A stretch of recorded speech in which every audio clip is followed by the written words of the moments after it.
Selamat pagi, salam sejahtera untuk kita semua. Saya Tantri Aladia dari kelas 1A D3 Administrasi Bisnis akan memaparkan materi mengenai identitas nasional. Ya, langsung saja yang pertama, apa sih identitas nasional itu? Nah, identitas nasional merupakan kepribadian atau jati diri suatu bangsa yang membedakan bangsa satu dengan bangsa yang lainnya. Pada hakikatnya, identitas nasional merupakan manifestasi nilai-nilai budaya yang tumbuh dan berkembang dalam aspek kehidupan dengan ciri khas. Nah, dengan ciri khas tersebut, suatu bangsa bisa dikatakan berbeda dengan bangsa satu dan bangsa lainnya dalam kehidupannya. Nah, selanjutnya apa sih faktor pembentuk identitas nasional? Adapun faktor pembentuk identitas nasional itu sendiri ada 6. Yang pertama, faktor objektif. Nah, faktor ini meliputi faktor geografis, ekologis, dan demografis suatu bangsa. Selanjutnya, faktor subjektif. Nah, faktor subjektif ini meliputi historis, politik, sosial, budaya yang dimiliki bangsa Indonesia. Nah, selanjutnya yang keempat yakni faktor pendorong. Faktor pendorong ini terdiri dari pembangunan komunikasi dan teknologi serta lahirnya angkatan bersenjata modern dan juga pembangunan lainnya dalam kehidupan berbangsa dan bernegara.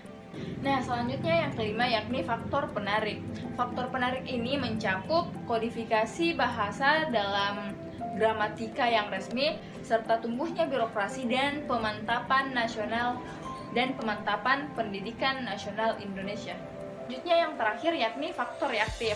Faktor reaktif ini meliputi penindasan, dominasi, serta pencarian identitas nasional melalui kolektif rakyat. Nah, lanjut pembahasan yang ketiga yakni jenis-jenis identitas nasional. Nah, jenis-jenis identitas nasional itu sendiri ada 3. Yang pertama, identitas fundamental. Istilah fundamental bisa diartikan sebagai hal yang pokok, artinya menjadi penunjang berdirinya sebuah bangunan dalam pengibaratan.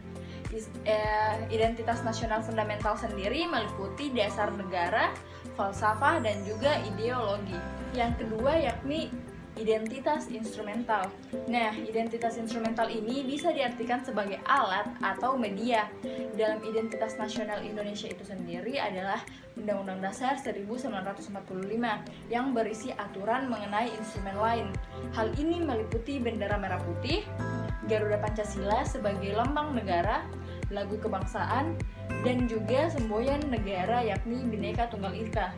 Nah, yang ketiga, identitas alamiah.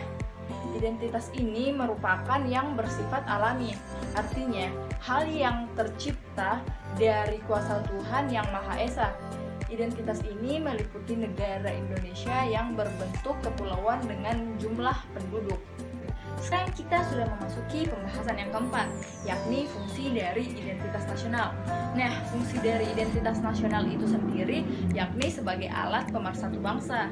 Seperti yang teman-teman telah ketahui bahwa Indonesia merupakan salah satu negara dengan suku terbanyak yang ada di dunia. Nah, tidak jarang karena hal itu terjadi perpecahan. Di sini identitas nasional hadir untuk menyatukan perbedaan tersebut. Selain sebagai alat pemersatu bangsa, identitas nasional juga berfungsi sebagai jati diri bangsa, alat interaksi, sebagai pembeda dengan negara yang lainnya, serta menjadi landasan negara. Yang terakhir yakni apa sih tujuan dari identitas nasional? Nah, adapun tujuan dari identitas nasional itu sendiri ialah untuk memupuk rasa patriotisme dan nasionalisme agar terciptanya kehidupan yang rukun, tenang dalam berkehidupan berbangsa dan bernegara yang dipenuhi banyak perbedaan suku, ras, agama. Nah, berikut yang bisa saya jelaskan dari materi identitas nasional. Lebih dan kurangnya mohon dimaafkan. Wabillahi taufiq wal hidayah. Wassalamualaikum warahmatullahi wabarakatuh.